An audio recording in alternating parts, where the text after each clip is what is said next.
কিছু আজকার, এমন কিছু ইবাদত রয়েছে যা তিনি আমাদেরকে শিক্ষা দিয়েছেন, তাই আমরা সেই সত্তার প্রশংসা করি।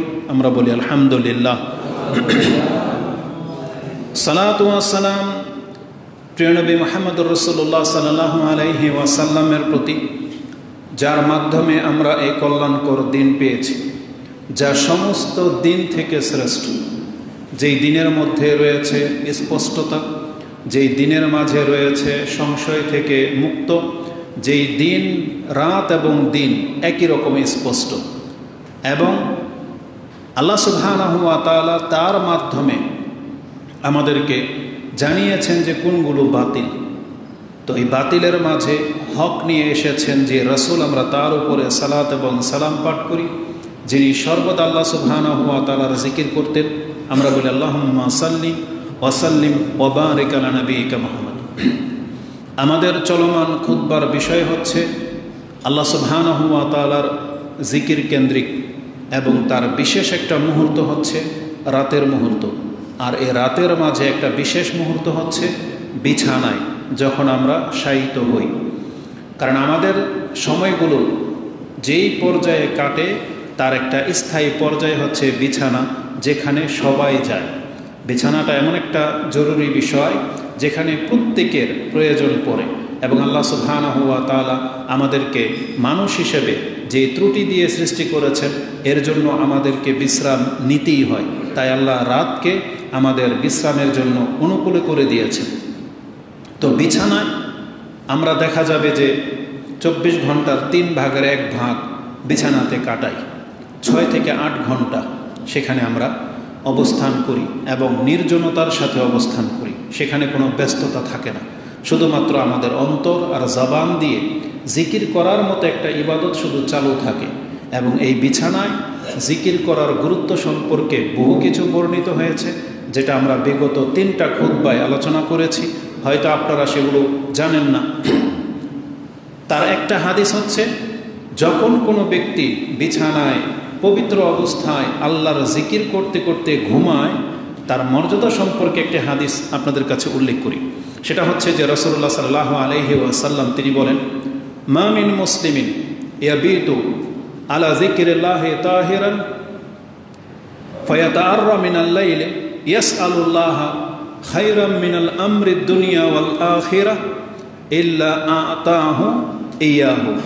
এই হাদিসটি মুসনাদে আহমদ, আবু দাউদ, ইবনে মাজাহ এবং মিশকাতেও রয়েছে, যেটা গত পর্বে আমরা আলোচনা করেছি। রাসূলুল্লাহ সাল্লাল্লাহু আলাইহি ওয়াসাল্লাম থেকে মুআজ বিন জাবাল বলেন যে রাসূল বলেছেন, যখন কোনো মুসলিম পবিত্র অবস্থায় রাত কাটায় আল্লাহর জিকির করা অবস্থায়, একটা পবিত্রতা অর্জন করে এবং আল্লাহর জিকির করে রাত কাটায়, ঘুমিয়ে যায়, ফায়াতাআররা মিনাল লাইলি, ওই রাত্রে যখন সে আবার জেগে ওঠে শেষ রাতে, তখন এক তো তার মর্যাদা হলো সে জিকির করে ঘুমিয়েছে। এখন যখন জাগবে তার মর্যাদা হলো ইয়াসআলুল্লাহা খায়রাম মিনাল আমরিদ দুনিয়া ওয়াল আখিরাহ।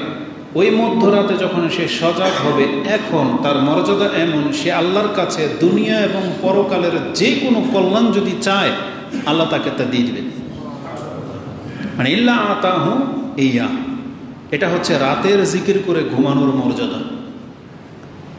আর এটাকে আল্লাহ সুবহানাহু ওয়া তাআলা কোরআনে বলেছেন, এটা হচ্ছে মুমিনদের গুণ, যে মুমিনরা সর্ব অবস্থায় আল্লাহর জিকির করে, চলমান অবস্থাতেও, দাঁড়িয়ে থাকলেও, বসলেও, শুইলেও আল্লাহর জিকির করে। এটা মুমিনদের গুণ। যেমন আল্লাহ বলেছেন কোরআনে সূরা আলে ইমরান, একটু আগে যে আয়াতটা আমরা পাঠ করেছি, যেটা 191 নম্বর আয়াতে পেয়ে যাবেন সূরা আলে ইমরানে। তাতে আল্লাহ বলেছেন মুমিন হচ্ছে তারা, তাদের গুণ হচ্ছে আল্লাযীনা ইয়াযকুরুনাল্লাহা কিয়ামান ওয়া কুউদান ওয়া আলা জুনুবিহিম। মুমিনরা দাঁড়ানো অবস্থায়, বসে থাকলে, এমনকি শুয়েও আল্লাহর জিকির করে। এটা হচ্ছে মুমিনদের গুণ। আর মুমিনদের কাতারের মধ্যে সর্বপ্রথম ব্যক্তি হচ্ছেন মুহাম্মদুর রাসূলুল্লাহ সাল্লাল্লাহু আলাইহি সাল্লাম। তার অভ্যাস থেকে আমরা পাচ্ছি যে তিনি বিছানায় গিয়ে কমপক্ষে 15টা দোয়া আছে, যেগুলো তিনি পর্যায়ক্রমে জিকির করে তারপরে ঘুমাইতেন। পুরো রাতের মধ্যে প্রায় 20টি দোয়া হবে রাসূলুল্লাহ সাল্লাল্লাহু আলাইহি সাল্লাম নিদ্রা যাওয়ার আগেই সেগুলোকে পুরা করতেন কোরআন এবং হাদিস থেকে, আমরা সেগুলো আপনাকে দেখাতে পারি।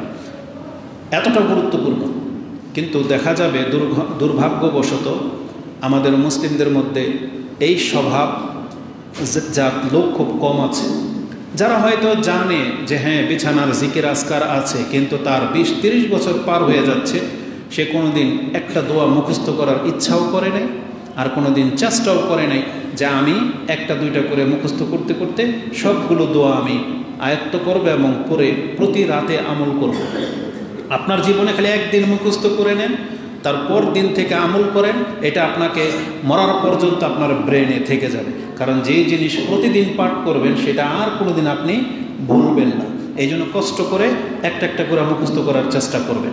তো এই ধারাবাহিকতায় আমরা প্রায় গত পর্ব পর্যন্ত 10 কি 11টা দোয়া উল্লেখ করেছি, আর আজকে বাকি 3টা কি 4টা মিলিয়ে 15টা পুরা করব। এই 15টাকে আমি সহি সনদে পাচ্ছি, আর যদি দুর্বল হাদিসগুলোকে অ্যাড করতাম তাহলে 20 থেকে 25টা দোয়া হতো।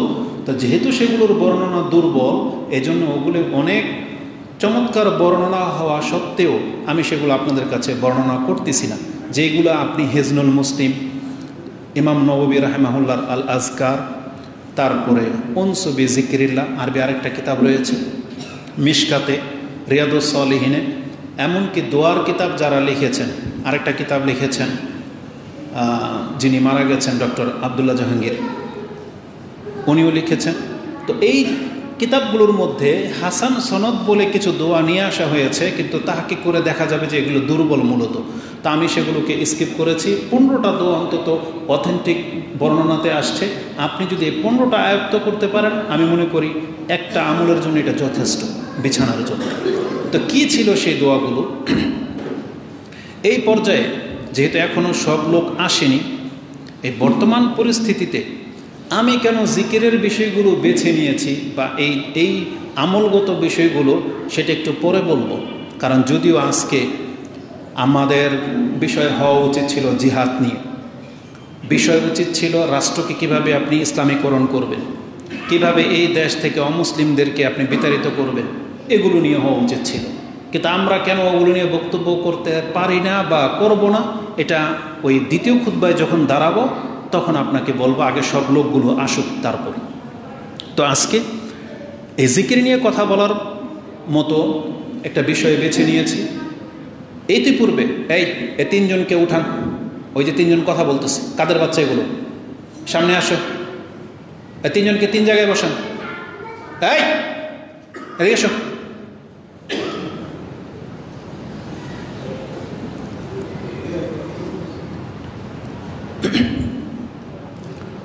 গত পর্বগুলোতে চাষারাতে আমরা 10 নম্বর পর্যন্ত পৌঁছেছিলাম। দেখি আপনাদের কয়টা জানা আছে। শুরু করবেন বিসমিল্লাহ দিয়ে, মানে আল্লাহর নাম দিয়ে।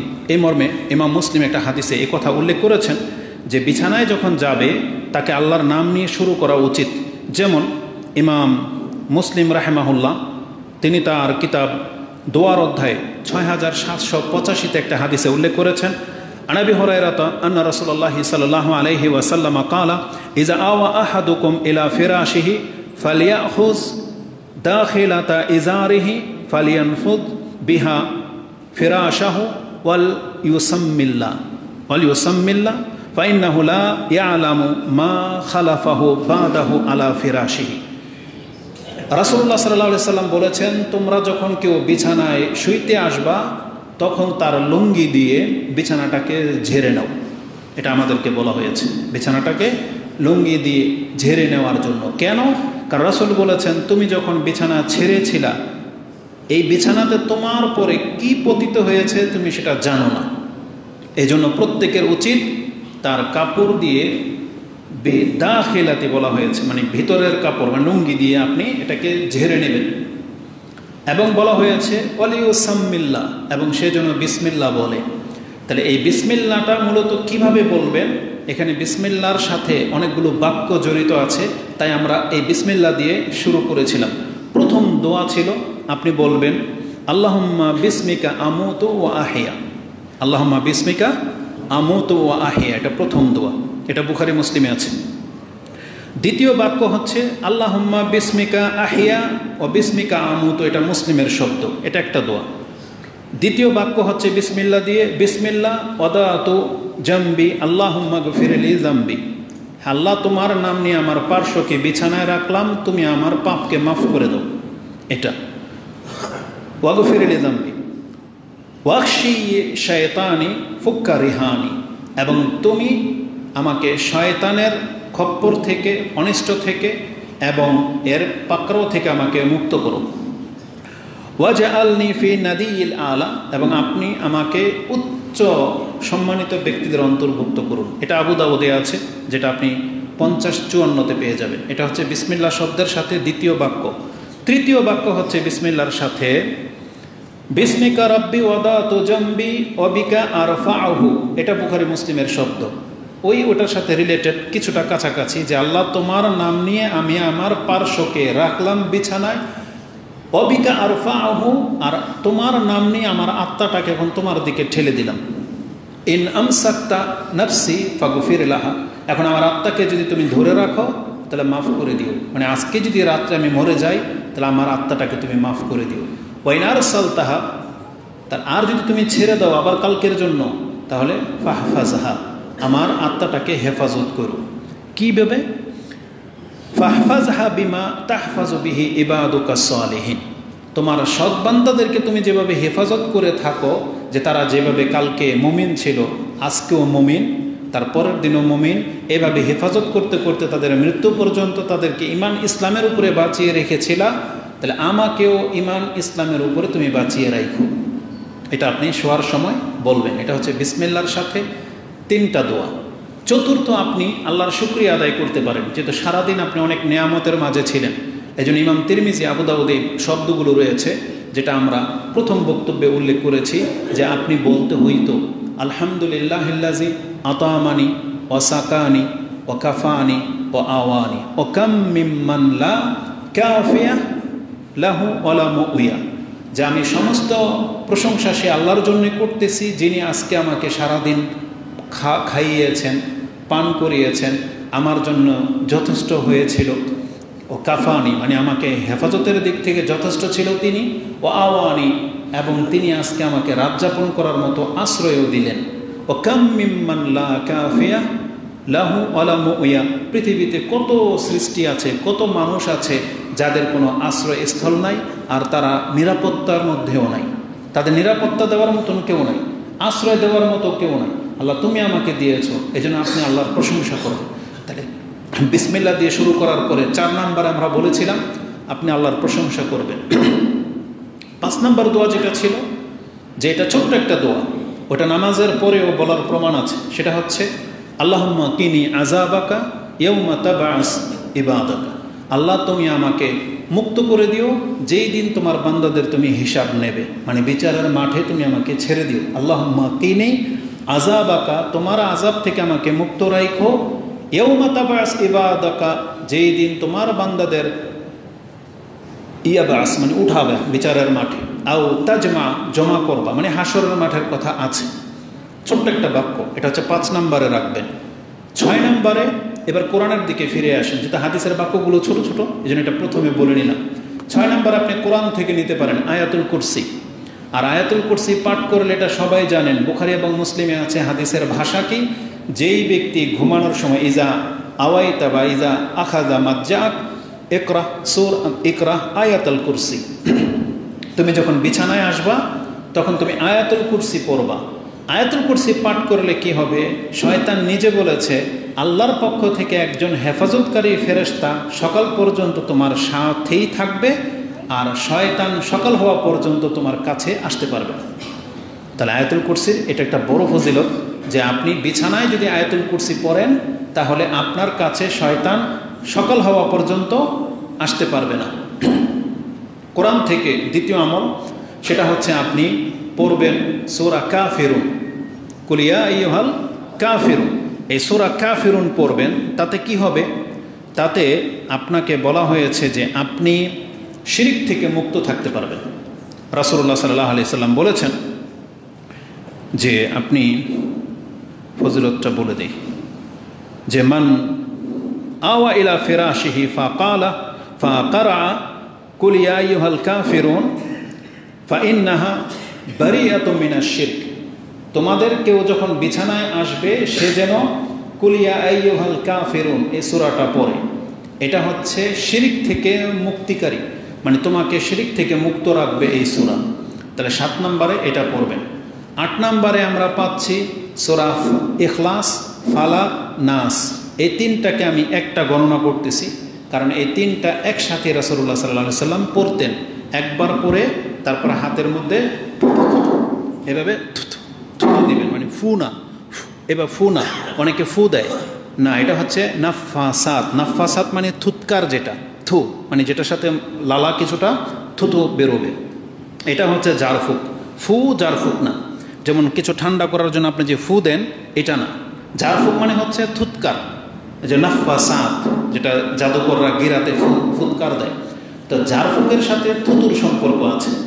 তো এইভাবে একবার থুতু দিয়ে মাথা থেকে চেহারার উপর থেকে বডির হাত যতদূর পর্যন্ত যায় এটা একবার, এভাবে 3 বার করবেন।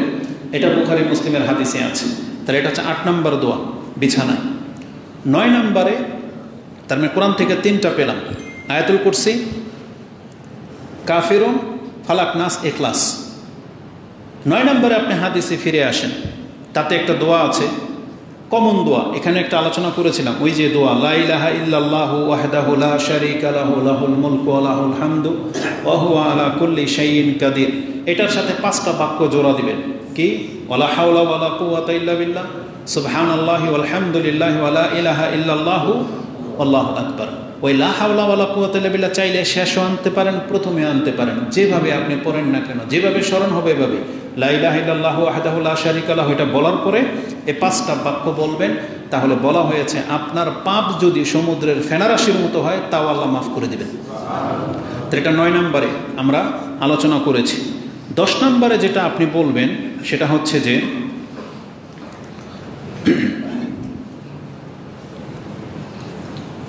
10 নম্বর দোয়াটা হচ্ছে ওয়াইতুল ফিরাশি মাজ্জাকা ফাকাব্বারাল্লাহ। হ্যাঁ 9 নম্বর না, 10 নম্বর। 10 নম্বরে আপনি নিয়ে আসবেন 33 বার সুবহানাল্লাহ, 33 বার আলহামদুলিল্লাহ, আর 34 বার আল্লাহু আকবার। এটা 100 বার পুরা করবেন। এতে কি হবে, আলী রাদিয়াল্লাহু তাআলা আনহু এবং ফাতেমা রাদিয়াল্লাহু তাআলা আনহা রাসূলুল্লাহ সাল্লাল্লাহু আলাইহি ওয়াসাল্লামের কাছে একটু হেল্প চেয়েছিলেন, খাদেম চেয়েছিলেন, যে আমাদের ঘরে কাজের মানুষ লাগবে, কারণ ফাতেমা এগুলো পারে না, কঠিন হয়ে যাচ্ছে, নিজে আটা পিষতে হয়, হাসান হোসেনের লালন পালন, তো অনেক কঠিন হয়ে যাচ্ছে ইবাদত করে। তখন রাসূলুল্লাহ সাল্লাল্লাহু আলাইহি সাল্লাম এই সংবাদ শুনে তিনি নিজে আসছেন, এসে তাদেরকে শায়িত অবস্থায় বিছানায় পেয়েছেন এবং বলছেন এভাবে শুয়ে থাকো, তুমি আমার কাছে যেটা চেয়েছো আমি কি এর চাইতেও উত্তম কিছু তোমাকে শিক্ষা দেব না, খাদেমের চাইতেও কিছু? সেটা হচ্ছে তোমরা যখন বিছানায় আসবে তখন সুবহানাল্লাহ 33 বার, আলহামদুলিল্লাহ 33 বার, আল্লাহু আকবার 34 বার পাঠ করবে। তাহলে এটা তোমার খাদেমের চাইতেও উত্তম। কিসের দিক থেকে? খাদেম আপনার কি করে দেয়? খাদেম আপনার কাজগুলোকে করে দেয় যাতে করে আপনার কষ্ট কম হয়। তার মানে এই তাসবিহগুলো যদি কোনো ব্যক্তি পাঠ করে, সে মেহনতের কাজ করলেও বোঝা যাচ্ছে যে তার শরীর কখনো ক্লান্ত হবে না। মানে আল্লাহ সুবহানাহু ওয়া তাআলার তাসবিহের মধ্যে এই ক্লান্তি দূর করার ক্ষমতা রয়েছে। এই কথাটা আপনি কিভাবে হালকাভাবে নেবেন। কিন্তু আলী রাদিয়াল্লাহু তাআলা কি বলেছেন জানেন? যেই দিন থেকে আমি রাসূল সাল্লাল্লাহু আলাইহি ওয়াসাল্লাম এই শিক্ষা আমাকে দিয়েছেন, সেই দিন থেকে এমন কোনো রাত বাকি ছিল না যে আমি এর উপরে আমল না করেছি। তার মানে সেই দিন থেকে আমি ছাড়িনি। আলী রাদিয়াল্লাহু আনহুর কথাটা আপনি পেয়ে যাবেন মুসলিমে 6810-এ। তিনি বলেছিলেন মা তারাকতুহু মুনযু সামিয়াতুহু মিন নবী সাল্লাল্লাহু আলাইহি ওয়াসাল্লাম, আজ পর্যন্ত আমি এক রাত্রের জন্য ছেড়ে দেই নাই। তাকে বলা হয়েছে ওয়ালা লাইলাতা সিফফিন, সিফফিনের যে যুদ্ধ হয়েছিল সেই রাত্রেও কি আপনি ছাড়েন নাই? বলতেছেন ওয়ালা লাইলাতা সিফফিন, আমি সিফফিনের রাত্রেও এই আমল ছেড়ে দেই নাই।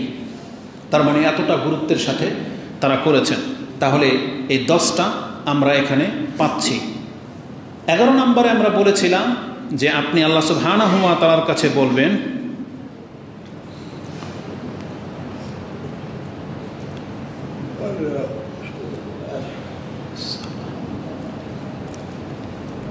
এটার আরেকটা মর্যাদা আছে, এটা গত সপ্তাহে বলেছিলাম। রাসূল বলেছেন দুইটা সহজ আমল যেটা মানুষকে জান্নাতে দেবে, ইল্লা দাখালাল জান্নাহ, দুইটা অভ্যাস, কিন্তু এর উপরে আমল করা লোক খুব কম। এত ভারী আমল, মানে এত দামি আমল, কিন্তু আমল করার মতো লোক খুব কম।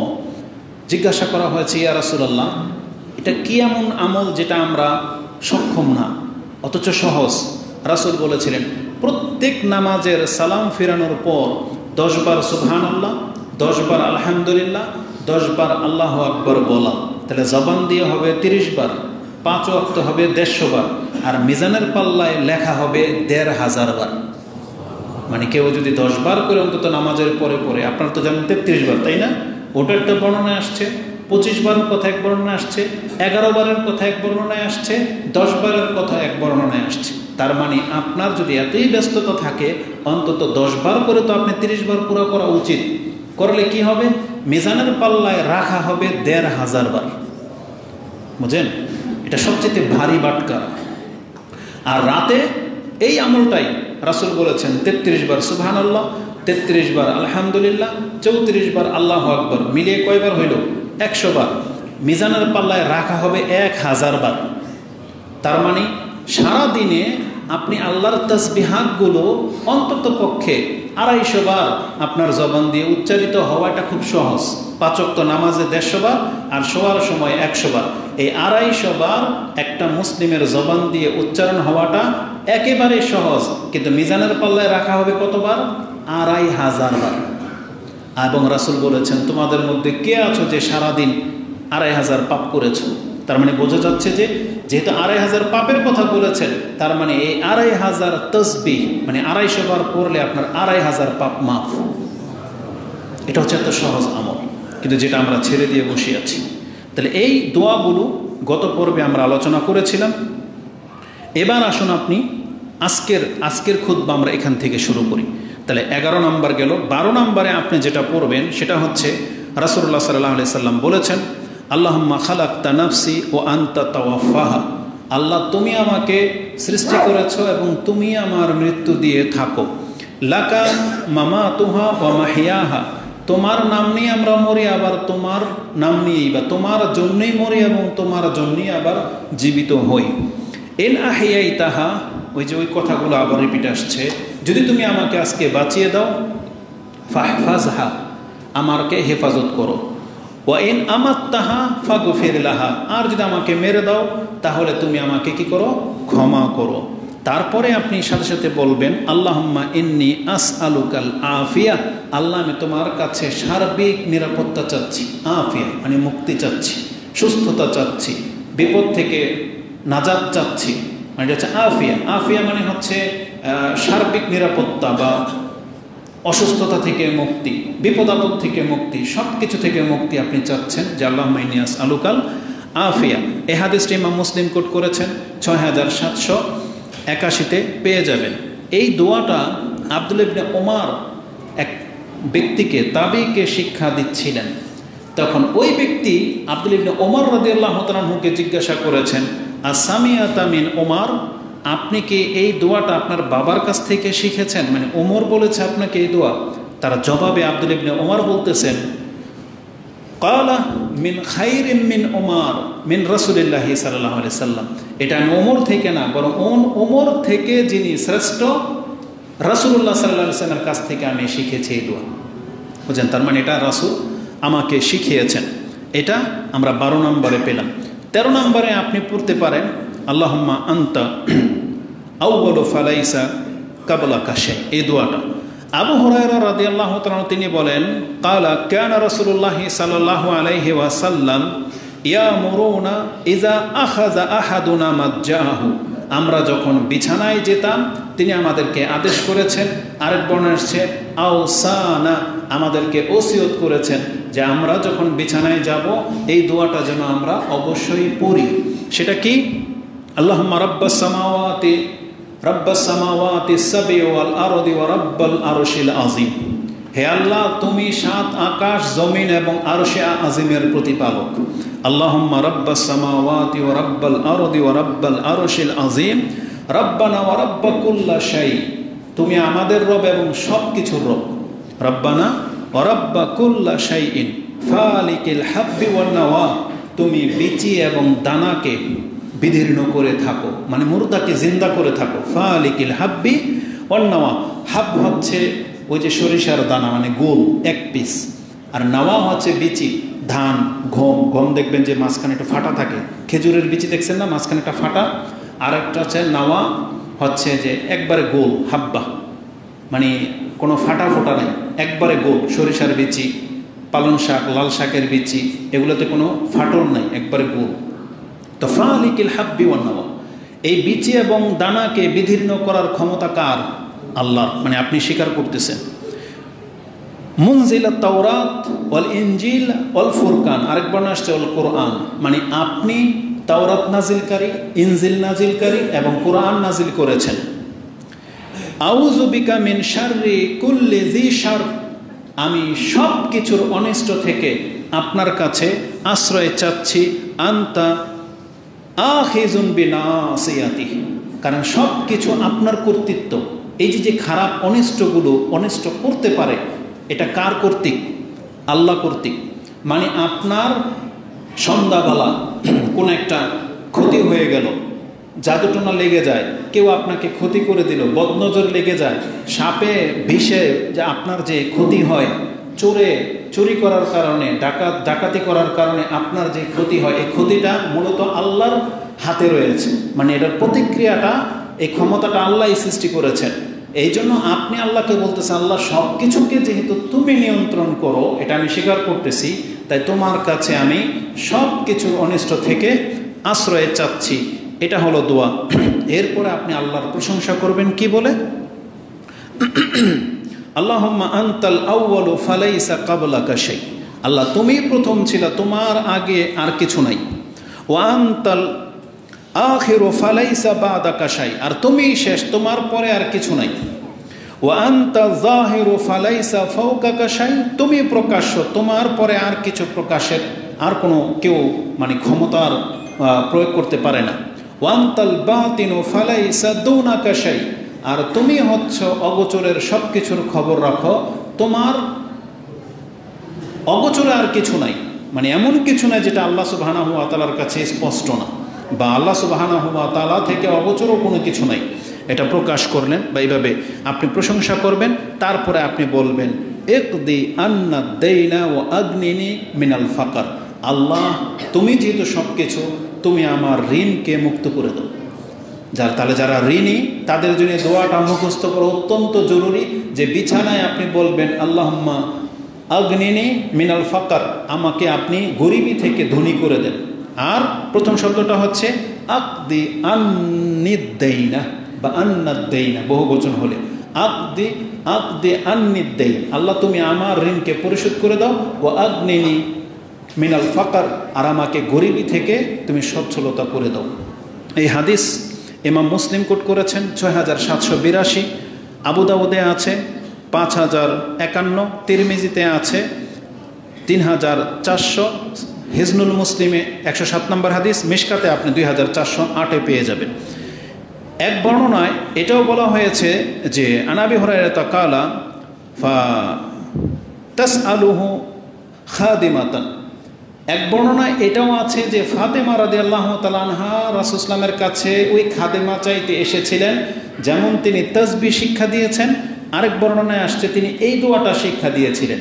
এবং এই দোয়াটা শিক্ষা দেওয়ার ক্ষেত্রে একটা চমৎকার ঘটনা হলো, রাসূলুল্লাহ সাল্লাল্লাহু আলাইহি সাল্লাম রিপিট ফাতেমা রাদিয়াল্লাহু তাআলার কাছে এসেছেন এবং বলেছেন ফারাজাতা ফাআতাহা বাদা যালিকা ফাকালা আল্লাযী সাআলতা আহাব্বু ইলাইকা আও মা হুয়া খায়রুম মিনহু, ফাতেমাকে গিয়ে রাসূলুল্লাহ সাল্লাল্লাহু আলাইহি সাল্লাম বলতেছেন, তুমি আমার কাছে যেটা চেয়েছো, যা চাইতে গিয়েছিলে, তোমার কি এইটাই লাগবে নাকি আমি এর চাইতে উত্তম কিছু তোমাকে দেব? তখন আলী রাদিয়াল্লাহু তাআলা আনহু ফাতেমা রাদিয়াল্লাহু তাআলা আনহাকে শিক্ষা দিচ্ছেন, কুলি, বরং তুমি বলো, বাল মা হুয়া খায়রুম মিনহু, তুমি যেটা চাইছো এটা রিপিটার চেয়েও না, যেহেতু রাসূল নিজেই বলেছেন তোমাকে এর চাইতে উত্তম কিছু দেব কি। তখন আলী রাদিয়াল্লাহু তাআলা আনহু ফাতেমা রাদিয়াল্লাহু তাআলা আনহাকে শিক্ষা দিচ্ছেন, বরং তুমি ওইটা চাও যেটা খাদেমের চাইতে বেশি শ্রেষ্ঠ। তখন ফাতেমা রাদিয়াল্লাহু তাআলা বলেছেন, তাহলে আমাকে যেটা শ্রেষ্ঠ সেটাই দেন। তখন রাসূল বলেছিলেন, কুলি, তুমি এই দোয়াটা বলো যে আল্লাহুম্মা আনতাল আউয়ালু ফালাইসা কাবলাকা শাই ওয়া আনতাল বাতিনু ফালাইসা দুনাকা শাই। এই দোয়াটা তুমি পড়ো যে আল্লাহুম্মা আগনিনি মিনাল ফাকর, আল্লাহ তুমি আমাকে গরিবী থেকে সচ্ছলতা দান করো। তাহলে এটা তোমার কাছে খাদেমের চাইতেও বেশি শ্রেষ্ঠ হবে। তাহলে এটা আমরা 13 নম্বর দোয়া হিসেবে নিতে পারি। 14 নম্বর দোয়া হিসেবে আপনি পড়তে পারেন। রাসূলুল্লাহ সাল্লাল্লাহু আলাইহি সাল্লাম বলেছেন, কানা রাসূলুল্লাহ সাল্লাল্লাহু আলাইহি ওয়াসাল্লাম ইউআল্লিমুনা কালিমাতিন ইয়াকুলুহা ইনদান নাওম মিনাল ফাজা। যারা রাতে ঘুমাইতে ভয় পায়, মানে ঘুমে ভয় পায়, ঘুম থেকে ভয়ে জেগে ওঠে, এটা অনেকের স্বভাব, তাদের জন্য হাদিসের ভাষাটা এমন, যারা রাতে ঘুমে ভয় পায়, আতঙ্কিত হয়ে ওঠে, তাদেরকে রাসূল এটা শিক্ষা দিতেন যাতে ঘুমানোর আগেই সে এই দোয়াটা পড়ে। এই ভাষাটা মুসনাদে আহমদে রয়েছে 6696, সুনানুল কুবরা লিন নাসাইতে 10553 রয়েছে। এবং আরেকটা শব্দ হচ্ছে কানা ইউআল্লিমুহুম বিল ফাজাই কালিমাতিন, যারা ভয় পায় তাদেরকে রাসূলুল্লাহ সাল্লাল্লাহু আলাইহি ওয়াসাল্লাম একটা কালেমা শিক্ষা দিতেন। এই ভাষাটা আবু দাউদে আছে 3893, মিশকাতে 2477, হিজনুল মুসলিমে হাদিসটি 113তে রয়েছে। এই আরেকটা বর্ণনা হচ্ছে খালিদ ইবনুল ওয়ালিদ ইবনুল মুগীরা। তো খালিদ ইবনুল মুগীরা, তার সম্পর্কে বলা হয়েছে রাজুলান, তিনি এমন ব্যক্তি ছিলেন ইয়াফজাউ মিন নাওমিহি, সে তার ঘুমে ভয় পেত, ঘুমের মধ্যে ভয়ে জেগে যেত। ফাযাকারা যালিকা লিন-নবী সাল্লাল্লাহু আলাইহি সাল্লাম, তার এই ভয়ের কথা রাসূলুল্লাহ সাল্লাল্লাহু আলাইহি সাল্লামকে জানানো হয়েছে। ফাকালা লাহুন নবী সাল্লাল্লাহু আলাইহি ওয়াসাল্লাম, তখন রাসূল তাকে বলেছেন, ইযা তাজাআতা, তুমি যখন বিছানায় যাবে, ফাকুল, তুমি এই দোয়াটা পড়বে। সেটা কি? রাসূলুল্লাহ সাল্লাল্লাহু আলাইহি ওয়াসাল্লাম থেকে বর্ণনা করা হয়েছে বিসমিল্লাহ। তাহলে বিসমিল্লাহর সাথে আমরা 4টা দোয়া পাচ্ছি, 3টা আগে গেল, আরেকটা বিসমিল্লাহ আউযু বিকালিমাতিল্লাহি তাম্মাতি মিন গাদাবিহি ওয়া ইকাবিহি ওয়া শাররি ইবাদিহি ওয়া মিন হামাজাতি শায়াতিনা ওয়া আই ইয়াহদুরুন। আমি আল্লাহর নাম নিয়ে শুচ্ছি, মানে ঘুমাচ্ছি। আউযু বিকালিমাতিল্লাহি তাম্মা, আল্লাহর পরিপূর্ণ বাক্যের সাথে আমি আশ্রয় নিচ্ছি, মিন গাদাবিহি, তার রাগ ক্রোধ থেকে, ও ইকাবিহি, তার শাস্তি পাকড়াও থেকে, ও শাররি ইবাদিহি, তার দুষ্ট বা খারাপ বান্দাদের থেকে বা বান্দাদের অনিষ্ট থেকে, অমিন হামাজাতি শায়াতিন, শয়তানের খারাপি থেকে বা উপস্থিতি থেকে, ও আইয়াহদুরুন, মানে শয়তানের যে খারাপই আছে বা তার উপস্থিতি হওয়া থেকে আমি আল্লাহর কাছে আশ্রয় চাচ্ছি। তা তার মানে মানুষকে ভয় দেখায় শয়তান, মানুষ ভয় পায় শত্রুতার ভয়, মানুষ ভয় পায় চোর ডাকাত বিপদের ভয়। তাহলে এর জন্যে মাঝে মাঝে আতঙ্ক হয়ে এসে ঘুম থেকে জেগে যায়। তাই রাসূল তাকে বলেছেন যে তুমি এই দোয়াটা পাঠ করো। এই দোয়ার সম্পর্কে যতগুলো হাদিস আছে আমি বলে রাখি, এটার সনদে মূলত দুর্বলতা আছে, কিন্তু নাসিরউদ্দিন আলবানী এবং শোয়েব আল আরনাউত রাহিমাহুমুল্লাহ তারা বলেছেন এই হাদিসটা হচ্ছে হাসান, মানে অনেকগুলো সূত্রতে আসার কারণে এটাকে গ্রহণ করা যেতে পারে। কারণ এর যে দুর্বলতাটা, এটা কঠিন কোনো দুর্বলতা না, শুধুমাত্র একটা জায়গায় দুর্বলতা আছে, যে খালিদ ইবনে ওয়ালিদ যাকে বলা হচ্ছে, আরেকটা ব্যক্তি হলো, ওনার নাম হচ্ছে মুহাম্মদ ইবনু ইয়াহিয়া ইবনু হাব্বান লাম ইউদরিক ওয়ালিদ ইবনুল ওয়ালিদ, মানে ওয়ালিদ ইবনু ওয়ালিদকে এই মুহাম্মদ ইবনু ইয়াহিয়া পায়নি, তার যুগ পায়নি বা তার সাথে সাক্ষাৎ প্রমাণিত হয় না।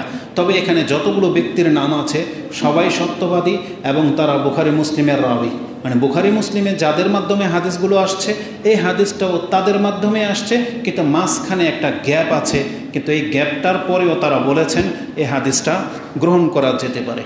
কিন্তু কেন বলে নিলাম এই কথাটা? কারণ এই হাদিসের শেষে আরেকটা কথা আছে, যেটা হলো আমাদের দেশের হানাফি তাবিজওয়ালা হুজুরদের বড় দলিল। সেটা কি? এই হাদিসের শেষে অতিরিক্ত তিরমিজি রাহমাহুল্লাহ এটা কোট করেছেন, ফাকানা আব্দুল্লাহ ইবনে আমর, এখানে আব্দুল ইবনে ওমর না, তারা একটা ভুল কথা বলে যে আব্দুল ইবনে ওমর রাদিয়াল্লাহু তাআলা এটা করে না, আব্দুল ইবনে ওমর না, এটা আব্দুল ইবনে আমর। তার সম্পর্কে বলা হয়েছে ইউ লাক্কিনুহা মান বালাগা মিন ওয়ালাদিহি তিনি তার সন্তানদের মধ্য থেকে যারা বালেগ হয়ে গেছে, যারা এটা মুখস্থ বলতে পারবে, তাদেরকে মুখস্থ করাতেন। ওমান লাম ইয়াবলুগ মিনহুম কাতাবাহা ফি সাক্কিন সুম্মা আল্লাকাহা ফি উনুকিহি, যারা পড়তে পারে না এমন ছোট বাচ্চাদেরকে তিনি কিছুর মধ্যে লিখে, চেকের মতো কার্ডের মতো লিখে গলাতে লটকিয়ে দিতেন। তার মানে দোয়াটা লিখে গলাতে লটকিয়ে দিতেন। এই কথাটা ইমাম তিরমিজির হাদিসের সাথে আসছে। নাসরুদ্দিন আলবানী বলেছেন এই কথাটা সহি নয়। এই যে আব্দুল ইবনে আমর সম্পর্কে যে বলা হয় এই কথাটা সহি নয়। আর এটাকেই দলিল করে তাবিজের ব্যবসা চালু হয়েছে, যে সাহাবীর চাইতে ওয়াহাবিরা বেশি বোঝে। সাহাবী নিজে তার বাচ্চাদেরকে লিখে তাবিজ লটকাই দিয়েছে, এটাকে তারা তাবিজ বানিয়েছে এবং বলতেছে যে সাহাবীদের চাইতে কি ওয়াহাবিরা বেশি বোঝে? না, বেশি বোঝে না। সাহাবীর এককভাবে আমল হলেও আমাদের জমহুর আহলে হাদিস বা সালাফি আলেম, বিজ্ঞ আলেমরা বলেছেন কোনো একজন সাহাবীর কোনো একটা আমলকে এটা সবার জন্য দলিল হইতে পারে না। আর যদি সেটা খোলাফায়ে রাশেদিনের কেউ হইতো, আবু বকর, উমর, উসমান, আলী, তাদের থেকে কোনো আমল যদি পাওয়া যায় অতিরিক্ত, তাহলে সেটাও আমাদের জন্য সুন্নাহ, কারণ তাদেরকে অনুসরণ করতে স্বয়ং রাসূল বলে গেছে। কিন্তু এটা এক তো সঠিক নয়। আব্দুল ইবনে আমর সম্পর্কে যেটা বলা হয়েছে সঠিক হইলেও এটারও ব্যাখ্যা হয়তো বের করা যেত, বা আপনি নিতেন বা নিতেন না, কিন্তু যেহেতু মানে বর্ণনাটাই সহি না, সেজন্য আপনি একজন সাহাবীর উপরে এভাবে বলতে পারেন না। তো এই দোয়াটা মুখস্থ করবেন, এটা অত্যন্ত গুরুত্বপূর্ণ দোয়া, যে বিসমিল্লাহ আউযু বিকালিমাতিল্লাহি তাম্মাতি মিন গাদাবিহি ওয়া ইকাবিহি ওয়া শাররি ইবাদিহি ওয়া আউযু বিকা মিন হামাজাতি শায়াতিন ওয়া আইয়াহদুরুন। এই দোয়াটা বাচ্চাদেরকে মুখস্থ করাবেন, তাহলে যারা ভয় পায় ঘুমে, আশা করি তারা ভয় পাবে না। কারণ একটা বর্ণনায় আসছে এই শিক্ষা নেয়ার পরে আমি ঘুমের আগে এই দোয়া পড়েছি এবং এরপর থেকে আমি আর ভয় পাইনি। এই বর্ণনাগুলোর মধ্যে এই হাদিসটা আছে। এই হাদিসগুলো পর্যায়ক্রমে ইমাম তিরমিজি 3528, আবু দাউদে হাদিসটি 3893, আহমদে 6696, মিশকাতে 2477, হিজনুল মুসলিমে 113, সুনানুল কুবরা লিল বাইহাকি 10534। এই প্রত্যেকটা বর্ণনার মধ্যে হাদিসটা আসছে। সর্বশেষ 15 নম্বর দোয়া যেটা আপনি ঘুমানোর আগে পড়বেন সেটা হচ্ছে আল্লাহুম্মা আসলামতু নাফসি ইলাইকা ওয়া ফাওয়াদতু আমরি ইলাইকা ওয়া ওয়াজ্জাহতু ওয়াজহিয়া ইলাইকা ওয়ালজাতু যাহরি ইলাইকা রাগাবাতান ওয়া রাহাবাতান ইলাইকা লা মালজা ওয়া লা মানজা মিনকা ইল্লা ইলাইকা আমানতু বিকিতাবিকাল্লাযী আনজালতা ওয়া বিনবিয়িকাল্লাযী আরসালতা। এটা বুখারী মুসলিমের হাদিস। আর এটা আমি সর্বশেষে আনার কারণ হলো, কারণ রাসূলুল্লাহ সাল্লাল্লাহু আলাইহি ওয়াসাল্লাম বলেছেন যে তুমি এটাকে সবার শেষে পাঠ করবে, মানে এটাই যেন তোমার ঘুমের আগে শেষ কথা হয়। এটা বলে যদি কোনো ব্যক্তি ঘুমায় আর ওই রাত্রে যদি সে মরে যায়, তাহলে তার মৃত্যুটা ইসলামের উপরে মৃত্যু লিখে দেওয়া হবে, তার মানে সে মুসলিম অবস্থায় মরবে। কারণ রাসূল বলেছেন ফাইন মুত্তা আলা ফিতরাহ মুত্তা আলাল ফিতরাতি, তাহলে তুমি যেন ইসলামের উপরে তোমার মৃত্যু হলো। এই হাদিসটা মুসলিমে 6775, আবু দাউদে হাদিসটি 5046, বুখারীতে হাদিসটি আপনি 6313, হিজনুল মুসলিমে আপনি 111 নম্বর দোয়াতে পেয়ে যাবেন। কি আছে তাতে? আল্লাহুম্মা আসলামতু ওয়াজহিয়া ইলাইকা, আল্লাহুম্মা আসলামতু নাফসি ইলাইকা, আল্লাহ আমার নাফসকে তোমার দিকে সরপত করলাম, মানে আমি আত্মসমর্পণ করলাম। ওয়াফাওয়াদতু আমরি ইলাইকা, আমার যত বিষয়টা আছে এখন আমার সাথে আপনি কি করবেন, শাস্তি দিবেন না দয়া করবেন, পুরো ব্যাপারটা আপনার কাছে ছেড়ে দিলাম। মানে আপনি আমার রব, আমি আপনার গোলাম, এখন আমার সাথে যা ফয়সালা করবেন আপনার উপরে ছেড়ে দিলাম আমি। ওয়াফাওয়াদতু আমরি ইলাইকা, যে আমার ব্যাপারটা আপনি কি করবেন। ওয়াফাওয়াদতু আমরি ইলাইকা ওয়া ওয়াজ্জাহতু ওয়াজহিয়া ইলাইকা, আমি আপনার দিকে মুখ করলাম, মানে এখন সমস্ত কিছু থেকে মুখ ফিরিয়ে আমি আপনার দিকে রুজু করলাম। ওয়াজহিয়া ইলাইকা ওয়ালজাতু যাহরি ইলাইকা, আমি আমার পার্শ্বকে আপনার দিকে রেখে দিলাম, মানে এখানে আপনার নাম নিয়ে আমি বিছানায় আসছি। রাগাবাতান ওয়া রাহবাতান ইলাইকা, প্রত্যাশার সাথে, ভীত হয়ে এবং প্রত্যাশার সাথে, মানে আমি আপনাকে আপনার দিকে সঁপে দিলাম এখন আমার ভয় হচ্ছে যদি আপনি শাস্তি দেন, তবে আমার প্রত্যাশা আছে যেহেতু আপনি আমার রব, আপনি আমাকে মাফও করবেন। রাগাবাতান ও রাহাবাতান ইলাইকা লা মালজা ওয়ালা মানজা মিনকা ইলাইকা, না কোনো আশ্রয়ের জায়গা আছে আর না কেউ নাজাত দিতে পারে আপনার থেকে, ইল্লা ইলাইকা, তবে আপনি পারেন, মানে আপনার ছাড়া আমার আর কোনো আশ্রয়ের জায়গা নাই। আমানতু বিকিতাবিকাল্লাযী আনজালতা, আমি সেই নবীর প্রতি, আমানতু বিকিতাবিকাল্লাযী আনজালতা, আমি সেই কিতাবের প্রতি ঈমান আনলাম যে কিতাব আপনি নাযিল করেছেন, ওয়া বিনবিয়িকাল্লাযী আরসালতা, যে রাসূল আপনি আমাদের কাছে পাঠিয়েছেন সে রাসূলকে আমি রাসূল হিসেবে মেনে নিলাম। এই কথা বলে নিলে কোনো ব্যক্তির কোনো শিরক কুফরি আর বাকি থাকে না, আল্লাহ তাকে ইসলামের উপরে মৃত্যু দিয়ে দিবেন বলা হয়েছে। তাহলে এটা হচ্ছে বিছানার দোয়া। তার আগে রাতের দোয়া আমরা আলোচনা করেছি। তো এইভাবে আমাদের রাসূল সাল্লাল্লাহু আলাইহি ওয়াসাল্লাম তিনি এত বেশি ইবাদত করতেন, বিছানার আগে এরকম 15টা দোয়া তিনি পড়তেন, অথচ অধিকাংশ মানুষ আমরা এগুলো সম্পর্কে বেখবর। অথচ এই জিকিরগুলো আমাদের নাজাতের মাপকাঠি, এই জিকিরগুলোতে আল্লাহর সন্তুষ্টি রয়েছে, এই জিকিরগুলোতে আমাদের মর্যাদা বৃদ্ধির ব্যাপার রয়েছে, দুনিয়াতে শক্তি সামর্থ্যের ব্যাপার রয়েছে, অনিষ্ট থেকে হেফাজতের ব্যবস্থা রয়েছে, জাদুটোনা বদনজর কুফুরি থেকে বাঁচার পথ রয়েছে। সব কিছু জিকিরের মধ্যে অন্তর্ভুক্ত, বিশেষ করে আল্লাহর নামের সাথে। আল্লাহর তাসবিহাতগুলো, এগুলো হচ্ছে মুসলিমদের পাওয়ার, এগুলো হচ্ছে মুসলিমদের আসল খোরাক। কিন্তু আমরা এগুলো ছেড়ে দিয়ে আমরা কত কি করি, এটা মোটেও কাম্য নয়। যে সারাদিনের ব্যস্ততা আমরা বিছানায় পর্যন্ত নিয়ে যাই, এটা মোটেও কাম্য নয়।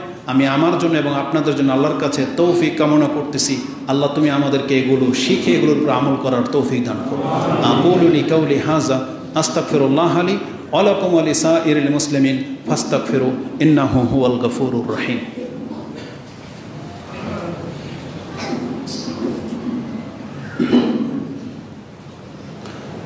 আলহামদুলিল্লাহি রাব্বিল আলামিন, আসসালাতু ওয়াসসালামু আলা আশরাফিল আমবিয়া ওয়াল মুরসালিন নবীনা মুহাম্মাদিন ওয়া আলা আলিহি ওয়া সাহবিহি আজমাইন ওয়া বাদ। সমস্ত প্রশংসা আল্লাহ সুবহানাহু ওয়া তাআলার, যিনি ফিতনার যুগেও আমাদেরকে এইভাবে মসজিদে আসার তৌফিক দিয়েছেন। সমস্ত প্রশংসা আল্লাহর, যিনি অসংখ্য গুমরাহির মাঝে আমাদেরকে তার পথে অটুট রেখেছেন। প্রশংসা মাত্র আল্লাহ সুবহানাহু ওয়া তাআলার, যিনি সমস্ত বাতিলের মাঝে বাংলাদেশে এখনও মুসলিমদের সংখ্যা বেশি রেখেছেন, আলহামদুলিল্লাহ। তবে বলেছিলাম যে আমাদের অবস্থাটা তুলে ধরি। আজকে নেট খুললে আমরা নেটে যেতে পারি না, কষ্ট হয়। নেট খুললেই দেখবেন কোথাও না কোথাও হত্যা হয়েছে, একজন আরেকজনকে মেরেছে, পিটিআর মারার ধরনটা খুবই মর্মান্তক। নেট খুললেই দেখবেন যে মুসলিম মহিলাদেরকে ধর্ষণ করা হচ্ছে। এখানে দুই শ্রেণীর মানুষ আছে। এক শ্রেণীর নিজে দর্শিত হতে চায়, ওইভাবে সে চলে। সে যদিও খারাপ মহিলা, কিন্তু মুসলিম ঘরের মহিলা, এটা মাথায় রাখবেন। সে নিজেকে মুসলিমই পরিচয় দেয়, যদিও বেপরদা, এবং সে খারাপ লোকদের সাথে মিশে এক পর্যায়ে সে ধর্ষিত হচ্ছে বা তাকে নিয়ে যা খুশি তা করা হচ্ছে। আমাদের এদেরকে নিয়ে আক্ষেপ আফসোস কম হলেও কিন্তু কিছু কিছু ঘটনা আমরা দেখতে পাচ্ছি, যারা এই চরিত্রের না, মাদ্রাসায় পড়ে, বোরকা পরে এবং অল্প বয়সের, যেগুলো কিছুই বোঝে না, এমন মেয়েদেরকে টার্গেট করে করে তাদেরকে পর্যন্ত নষ্ট করা হচ্ছে এবং মারাত্মকভাবে তাদেরকে ক্ষতি করা হচ্ছে। আর যখন বিষয়টা অমুসলিম হিন্দুদের মতো ব্যক্তিদের দ্বারা এটা হয়, এটা কোনো মুসলমানের গায়ে রক্ত থাকলে ও ঘরে বসে থাকার মতন ব্যক্তি না। আজকে আপনারা চুপচাপ, এই জন্য কেন আপনার সমাজে হয়নি, আপনার মেয়ের সাথে হয়নি, কিন্তু যাদের এখানে ঘটেছে, যাদের হয়েছে, তারা বুঝতেছে সেখানে কি হবে। আর যারা এগুলো ঘটায়, এটা মনে রাখেন, এটা যদি গাজীপুরে ওরা ঘটিয়ে সাকসেস হয়ে যায়, টঙ্গীতে ঘটিয়ে যদি সাকসেস হয়ে যায়, আপনার নারায়ণগঞ্জে ঘটাতে ওদের বেশি দিন লাগবে না, এটা জেনে নেন। কিন্তু নিয়ম হচ্ছে, যখন একটা ঘটনা ঘটে গেছে, এটার যদি উচিত জবাব আজকে মুসলিমরা দিতে পারতো, তাহলে কালকের পর থেকে আপনার মেয়েগুলো সেফ হয়ে যেত। আমাদেরকে যারা বলে যে আমরা এর বিপক্ষে জোরালো কেন বক্তব্য করি না বা কিছু করি না, আপনি আমাদের মেন্টালিটি বুঝেন। আরে আমি কোন মুনাফেকদের কাছে বক্তব্য করি, এটা আমরা নির্দ্বিধায় বলি। আপনি আল্লাহর কাছে আশ্রয় চান যে আপনি মুনাফিক কিনা, কিন্তু আমরা যত জায়গায় বক্তব্য দিচ্ছি, পুরো বাংলাদেশ তো চয়ে বেড়াই, আমরা নেটের বক্তব্যগুলো দেখি, আমরা দেখতে পাচ্ছি মুনাফিকদের সংখ্যা বাংলার জমিনে বেশি আছে। আমাদের মুসলিম নেতাগুলা যেখানে মন্দির উদ্বোধন করে দেয়, মূর্তির সামনে গিয়ে মাথা ঠুকায়, ওটাকে গিয়ে আল্লাহর প্রশংসা করে, উদ্বোধন করে দেয়, সমস্ত কিছুর মধ্যে মুসলিমরা ইনভলভ। তো এই মুনাফিক চরিত্রের মাঝে আমরা বক্তব্য দিয়ে কি করতে পারি? আরে আপনি কিছু করেন বা না করেন, আমরা তো একটা দাবি বরাবরই করে আসছি যে মুসলিম নামের কলঙ্ক আপনি অন্তত হিন্দুর দোকানের মিষ্টিটা খাওয়া আজ পর্যন্ত বাদ দিতে পারলেন না। আপনার কাছ থেকে জাতি কি আশা করে? কি আশা করে আপনার কাছ থেকে? যে আপনি এখন পর্যন্ত হিন্দুদের দোকান থেকে মিষ্টি খাওয়া ছাড়তে পারেন নাই, তাহলে আপনার মহিলাদেরকে যদি ওরা নিয়ে যায়, আপনি কিছু করার ক্ষমতা রাখেন না। আপনার মধ্যে সেই গাইরতই নাই, ঘৃণা ভূতটা নাই। একটা যে ঘৃণা থাকতে হয় না, ঘৃণাটা আপনার নাই। কিন্তু আমরা বলতে গেলে আজকে ইসকনের মতন এত বড় ক্ষমতা ওদের হয়ে গেছে যে আমাদেরকে পোস্টার দেখিয়ে হুমকি দেবে, টার্গেট করে, এত বড় ক্ষমতা ওদের। অথচ ওরা কয়জন আর বাংলাদেশে আমরা কয়জন? আমরা আজকে কিছু বলতে পারি না, কারণ আমাদের মাথার উপরে আল্লাহ ছাড়া, আল্লাহ তো সবার সাথে আছে, কিন্তু আমাদের উপরে কোনো নেতৃস্থানীয় কোনো ব্যক্তি বা এমন কোনো পাওয়ারফুল লিডার বা এমন কোনো ধর্মের অনুসারী নাই যাদেরকে নিয়ে আমরা মাঠে নামতে পারি। আর ইসকন কি বলেছে? আমরা তো মনে করি বাংলার জমিনে আমার সাথে যদি 10টা 100টা পোলাপান এক হয়ে যায় যে আল্লাহর জন্য বাস বোনালে মরবো, একটা ইসকন তো বাংলাদেশে থাকার কথা না, থাকতে পারতো না। আরে আমরা তো দাবি করি এটা যদি বাংলাদেশের মানুষ ইসলাম বুঝতো, ইসকন কেন একটা হিন্দু পর্যন্ত বাংলাদেশে চিন্তা ভাবনা করে থাকার প্ল্যান করতো। তো এগুলো আমরা বলতে পারি, কিন্তু আমরা জানি এগুলো বললে এই যে এক কান দিয়ে ঢুকতেছে মসজিদের বাইরে বেরিয়ে গেলেই আপনার কান থেকে আউট হয়ে যাবে, কারণ আপনি এমন পলিটিক্সের সাথে জড়িত, আপনাকে হিন্দুর বাসায় দাওয়াত দিলে আপনি নাকি যেতে বাধ্য। আপনার বন্ধু নাকি হিন্দু, আপনার মেয়ে হিন্দু ফ্রেন্ডস। আমার লাইফে আমি দেখেছি, আমাদের যুগে প্রাইমারি স্কুলে যখন পড়ি, আমাদেরই পরিচিত রক্তের এক আত্মীয় হিন্দু ছেলের সাথে প্রেম করে। এখন এই মহিলাকে নিয়ে যদি দর্শন করে হিন্দু, এখন আমরা মুসলিমরা যদি মায়া কান্না কাঁদি, কাদের জন্য কাঁদব? হ্যাঁ, মুসলিম শব্দটার কারণে কাঁদি, চোখে পানি আসবে, কষ্ট হবে, কিছু করার নাই। কিন্তু আমাদের এই মুসলিম মহিলাগুলোর চরিত্র তো হিন্দুদের মতোই হয়ে যাচ্ছে। আরে যাদেরকে আল্লাহ নাপাক বলেছে, ইন্নামাল মুশরিকুনা নাজাস, আমরা একটা বেনামাজের কাছে মেয়ে দেওয়াটাকে পছন্দ করি না, আর আমাদের মেয়েগুলা হিন্দুদের মতন ব্যক্তিদের ছেলেদের খপ্পরে পড়ে যাচ্ছে, আর আপনি খবর রাখেন না। আপনার সমাজের যুবকদেরকে জাগতে হবে, একটা টার্গেট নিতে হবে, আর মরি আর বাঁচি, কিন্তু আপনাদের জন্য আমার কোনো সে নাই। আমার দুঃখ হয় আমাদের বাংলাদেশের প্রশাসনকে নিয়ে, ডিফেন্সের, আর্মি, র্যাব, পুলিশের মধ্যে কি মুসলমানের রক্তের একটা মুসলমান নাই? ওরা কি পারেন এর প্রতিশোধ নিতে? মুসলিম বোন কি শুধু আমার মসজিদের মেম্বারের হুজুরদের, নাকি প্রশাসনের লোকদের? ওরা কি করে তাহলে? এটা তো ওদের কাজ। আজকে আমরা যদি অস্ত্র হাতে নেই, আমাদের মানহাজের বড় শেখেরাই আমাদেরকে খারিজি ট্যাগ লাগিয়ে দিবে, বলবে এরা খারিজি হয়ে গেছে। এরা একটা বিবৃতি দিচ্ছে না বড় কোনো শেখ। আর আমরা যদি এখন এদের মতো যদি আমরা আলাদা একটা শক্তিশালী টিম কায়েম করতে চাই, আমাদেরকে বলা হবে এটা খারিজি পন্থা। তাহলে আমরা সেই শক্তি রাখি না, বা সেই পথ আমরা বেছে নেব না, কারণ আমাদের বড়রাদের ফতুয়া মোতাবেক আমরা চলি। তারা আমাদেরকে অস্ত্র হাতে নিতে বলে না। কিন্তু বাংলার জমিনকে আপনি ঠেকায় রাখতে পারবেন যদি আপনি সুষ্ঠু বিচার না করেন। জঙ্গি তো এই কারণেই জন্মায়, কারণ ওই জঙ্গিদের মধ্যে একটা জজবা থাকে। যদি ওদের গাইডলাইন যদি সঠিকভাবে না পায়, এমন এক বাতিল অনুসারীর জন্ম নেবে যে আপনার হকপন্থীদেরকে পর্যন্ত ছাড়বে না। হিন্দু তো দূরের কথা, হকপন্থীদের পর্যন্ত ছাড়বে না। এই জন্য জঙ্গি হওয়া থেকে দেশকে বাঁচাইতে হলে ইনসাফের সাথে বাঁচতে হবে। আপনাকে বিচার লাগবে, বিচার। অথচ হিন্দুদের যেভাবে ক্রাইম হলে দ্রুত বিচার হয়ে যায়, বাংলার জমিনে মুসলিম এত মুসলিম, আমার আশ্চর্য লাগে যে পুলিশ মুসলিমের গায়ে কি ওই যে কে যেন বলেছিল যে আমলিক না মুসলিম। সুবহানাল্লাহ, এই ভাষাটা কি মনে করেছেন আপনি? আপনাকে যদি টিটকারি স্বরূপে কথা বলা হয়, আপনি কি আমলিক না মুসলিম, এটা কোনো ভাষা? আপনাকে কি প্রমাণ করতে বলা হইলো বলেন তো দেখি? যে কোনো একটা দলের নাম নিয়ে যদি বলা হয়, তার বোঝাইতে চাইলো যে আমলিক মানি মুসলিম না, বিএনপি মানি মুসলিম না। তাহলে এমন দল আপনি কেন করেন যেখানে আপনি মুসলিম না অমুসলিম এটা সন্দেহের কাতারে পড়ে যাচ্ছে? এমন ভাষা আপনি কেন ব্যবহার করেন? এটা মোটেও কাম্য নয়। মরতেন না আপনারা? মরবেন না? আল্লাহর কাছে কি জবাব দেবেন? বাংলার জমনে পুতুল পূজা, যেটাকে আল্লাহ সুবহানাহু ওয়া তাআলা শয়তানের পূজা বলেছে, আর আপনি গণতান্ত্রিক সিস্টেমের কারণে আপনার নেতাদের পা চাটবেন বিদায় আপনি মন্দিরে গিয়ে মন্দিরের পা চাটেন। আর আমরা মেম্বার থেকে কি করতে পারি? কিছুই করতে পারি না। আমরা জানি রাস্তাঘাটে আমাদের যাতে যা খুশি তা হয়ে যেতে পারে, কেউ আমাদের আগে পিছিয়ে হাঁটবে না। আরে বাতিলপন্থী এখানে একটা ইসলামিক নগরী করতে চেয়েছি, তাতে 2 দালাল আমার 12 লাখ টাকা নিয়ে আটকে দিয়ে বসে আছে। আজ পর্যন্ত একটা লোক পেলাম না যে আমার সাথে গিয়ে জিজ্ঞেস করবে যে টাকা রিটার্ন কেন করিস না। আর আরো দুঃখজনক ব্যাপার, আমাদের দিনী ভাই ইনভলভ, আমাদের দিনী ভাই, আজকে নামটা আমি নিলাম না, এই মসজিদে আসে খুতবা শুনতে, সে রিফার হয়ে 5 লাখ টাকা নিয়ে দিছে দালালকে। এখন নেওয়া দেওয়ার পরে বলতেছে এই যে নেশাখোর, আমি কি জানতাম? ওর বন্ধু বিলে জানে না এটা নেশাখোর, টাকা নিয়ে কিভাবে বাতিলভাবে খাবে। তাহলে আজকে ছোটোখাটো বিষয়ে যদি কাউকে না পাই, আজকে বড় ধরনের ষড়যন্ত্র যখন চলতেছে মুসলিমদের সাথে, তাহলে আমরা কি করতে পারি? এই জন্য আমি মনে করি আমার বক্তব্য যারা শোনেন, আমার সাথে কি হবে এটা আল্লাহ দেখে নেবে। আপনাদেরকে বলতেছি, কান্দা ঢুকান, এটা ওয়াদা করে এখান থেকে ফিরেন। আজকের পর থেকে কোনো হিন্দুর দোকানের সীমানা পর্যন্ত যাবেন না, এটা আপনাদের নৈতিক দায়িত্ব, এটা আমি বললাম। যদি এটা না করেন তাহলে আপনার মুনাফিকের বাচ্চা। প্রত্যেকটা মুসলিমকে অঙ্গীকার নিতে হবে, খেলাম না আমি মিষ্টি, হোক সেটা মুসলিমের দোকান আর হিন্দুর দোকানের, না খেলে আমার কি হবে? আপনি তো আল্লাহর কাছে এটা বলতে পারবেন যে ইসলামের জন্য আমি এতটা করেছি। কেন করবেন না আপনারা এটা? যেখানে দেখবেন এদেরকে ঠেকান, না হলে এটা আপনার ইসলামের সাথে আপনার সন্তানদেরকে পর্যন্ত ধ্বংস করে দিচ্ছে। মুসলিমদেরকে দিনদারিত্বর সাথে এগোতে বলা হয়েছে। এই জন্য আমরা এই ধরনের বক্তব্যগুলো কেন দিতে পারি না? এটা বড়দের কাজ। ওই যে বললাম, আমরা বক্তব্য দিলে আমাদেরকে খারিজের ট্যাগ লাগিয়ে দিবে, আর আমরা ডাকলে অনুসারী পাবো না, তো খামাখা বদনামের ভাগে হয়ে কি লাভ? এই জন্য আমরা ওই জিকির করো, নফল নামাজ পড়ো, এগুলোর পথ বেছে নিয়েছি। আর আজকে যদি আমরা বক্তব্য দিয়ে টিকে থাকতে পারতাম, তাহলে আমরা দেখাই দিতাম বাঙালি জাতিকে ইসলাম কীভাবে কায়েম করতে হয়। কিন্তু আমাদের অনুসারী তো আপনারা হবেন না।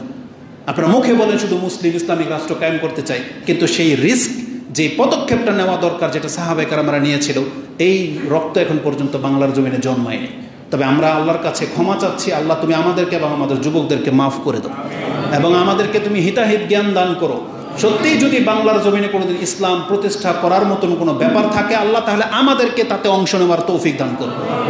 আমিন ইয়া রাব্বাল আলামিন। সুবহানাকাল্লাহুম্মা রাব্বানা ওয়া বিহামদিকা আশহাদু আল্লা ইলাহা ইল্লা আনতা আস্তাগফিরুকা ওয়া আতুবু ইলাইক। আসসালামু আলাইকুম ওয়া রাহমাতুল্লাহি ওয়া বারাকাতুহু।